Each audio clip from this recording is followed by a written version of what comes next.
और रांची स्थित registry office के रिकॉर्ड रूम में चोरी हुई है। कहा यह जा रहा है कि ताले तोड़कर कुछ दस्तावेज कुछ लोगों ने निकाल लिए हैं। अब सवाल यह है कि आखिर ये कैसे हुआ है, इतनी बड़ी घटना को किसने और कैसे अंजाम दिया है। ये पूरी घटना शक के दायरे में है और इसे लेकर सियासी चर्चाओं का बाजार भी गर्म हो चुका है।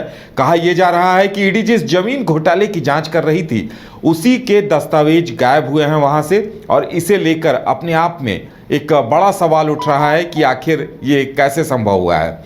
रिकॉर्ड रूम से दस्तावेज कैसे गायब हुए हैं, अब इसे लेकर जांच चल रही है। आप देख सकते हैं डिस्ट्रिक्ट रिकॉर्ड रूम की घटना है ये, और अंदर से अलमीरा से बताया जा रहा है कि गोदरेज अलमीरा से ताले तोड़कर कागजात निकाले गए हैं। अब कितने कागजात गायब हुए हैं, और अगर ये कागजात गायब हुए हैं तो आम लोगों को कितनी परेशानियां उठानी पड़ेगी, सरकार को, सिस्टम को कितना बड़ा नुकसान उठाना पड़ेगा, इसे सहज ही समझा जा सकता है। हमारे साथ हमारे सहयोगी नीरज हैं जो वहां से मुआयना करके लौटे हैं। नीरज, अपने आप में बहुत बड़ी घटना है ये कि इतने सारे कागजात बताया जा रहा है कि गायब हो गए हैं, क्या कुछ मायने हैं इसके?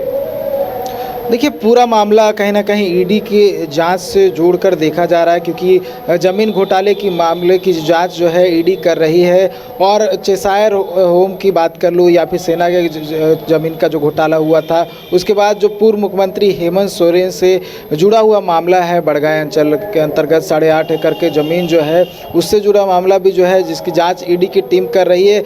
और इसी बीच खबर मिलती है कि रांची डिस्ट्रिक्ट रिकॉर्ड रूम है, वहाँ से कई कागजात जो है चोरी कर ली गई है। और ये जानकारी मिल रही है कि अंदर से जो है वो चोरी हुई है। बहुत सारे जो अलमीरा थे वहाँ से कागजात चोरी हुई, लेकिन बाहर का जो दरवाज़ा है उसका ताला नहीं तोड़ा गया है, अंदर जो है चोरी हुई है। अब ये समझ में से परे हुए कि ये घटना जो है कैसे हुई, अंदर कैसे चोरी हुई, और बाहर किसी को खबर भी नहीं लगी, और ताला जो था बाहर से लगा हुआ था और अंदर में चोरी हो गई है।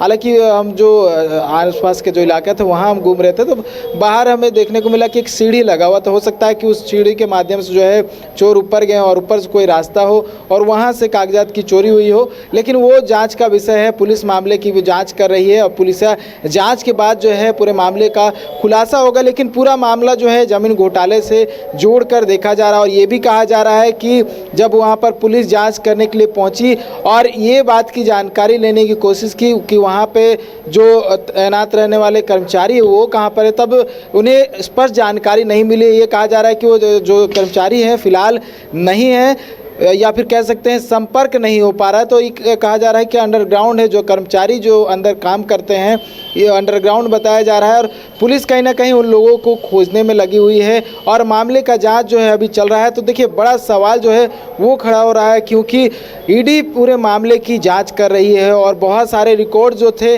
उसी कार्यालय में मौजूद था। और ये भी कहा जा रहा है कि ईडी जिन मामलों की जांच कर रही है उसकी ज़मीन के रिकॉर्ड भी जो है वो भी गायब है। ऐसे में कहीं ना कहीं बड़ा सवाल जो है वो खड़ा हो रहा है। ये भी कहा जा रहा है कि हो सकता है कि साजिश के तहत जो है इस पूरी घटना को अंजाम दिया गया हो, लेकिन पुलिस के जांच के बाद जो है क्लियर हो पाया कि पूरा मामला क्या है। लेकिन कह सकते हैं बहुत बड़ी घटना है और कहीं ना कहीं साजिश की जो है बू आ रही है इसके पीछे। उदय, नीरज, बड़ा सवाल ये उठता है कि जिस आर्मी जमीन घोटाले की जांच हो रही है उसमें विष्णु अग्रवाल, पूर्व मुख्यमंत्री हेमंत सोरेन, कई ऐसे नाम शामिल हैं जो इस जमीन घोटाले से, भानु प्रताप, और भी कई अंचलाधिकारी के नाम शामिल हैं, और भी कई जमीनों का मामला है।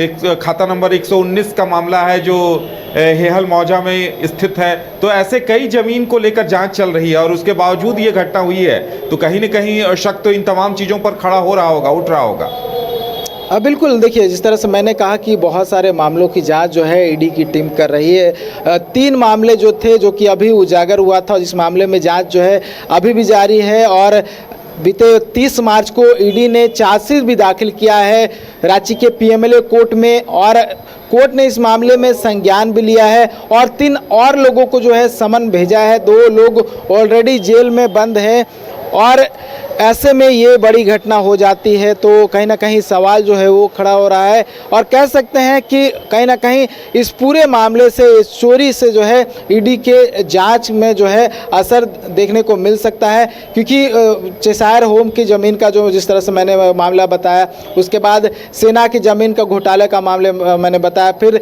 बरियातू रोड स्ट्रीट जो 8.8 की जो ज़मीन है जिसपे हेमंत सोरेन का नाम सामने आया था, उस तमाम मामलों को लेकर जो है जांच ईडी की टीम कर रही है। और रिकॉर्ड जो है कहीं ना कहीं इस रूम में रखा हुआ था और यहाँ से पूरा रिकॉर्ड हो सकता है कि गायब हो या फिर नहीं भी गायब हुआ हो, लेकिन ये जो है आरोप अभी फिलहाल कह सकते हैं लग रहा है और अंदेशा जो है वो जताया जा रहा है। हालांकि जांच जो है और आगे बढ़ेगी तब पता चल पाएगा और जो वो अधिकारी है वहाँ पर पहुँचेंगे और तमाम जो कागजात की जाँच करेंगे तब क्लियर होगा कि क्या क्या कागजात जो है वहाँ से गायब हुए हैं, कौन कौन एरिया के जो रिकॉर्ड्स है वो गायब हुए हैं, क्या इंटेंशनली इस पूरे वारदात को अंजाम दिया गया है या फिर सही में किसी अपराधी ने इस घटना को अंजाम दिया है, तो ये क्लियर होना बाकी है। लेकिन इतना ज़रूर है, इस चोरी से ईडी के जांच पे बहुत बड़ा असर देखने को मिल सकता है। अगर ईडी जिन ज़मीनों के मामलों की जांच कर रही है उन ज़मीनों के कागजात चोरी हुए तो, लेकिन देखने वाली बात होगी कि उदय क्या कुछ होता है, पुलिस जांच में क्या कुछ खुलासा होता है नीरज, और किन देखने लोगों वाली बात वाकई में होगी कि क्या कुछ निकल कर सामने आता है। हमारे साथ जुड़ने के लिए और जानकारी देने के लिए आपका बहुत बहुत धन्यवाद। तो अपने आप में यह बड़ी घटना है कि रिकॉर्ड रूम से कागजात गायब हुए हैं और कागजात वही गायब हुए हैं। बताया जा रहा है कि ईडी जिन मामलों की जांच कर रही है, निष्कर्ष क्या होगा अब जांच के बाद ही पता चल पाएगा। फिलहाल इतना ही, हमें दीजिए इजाजत और आप देखते रहिए न्यूज़ 22 को। नमस्कार।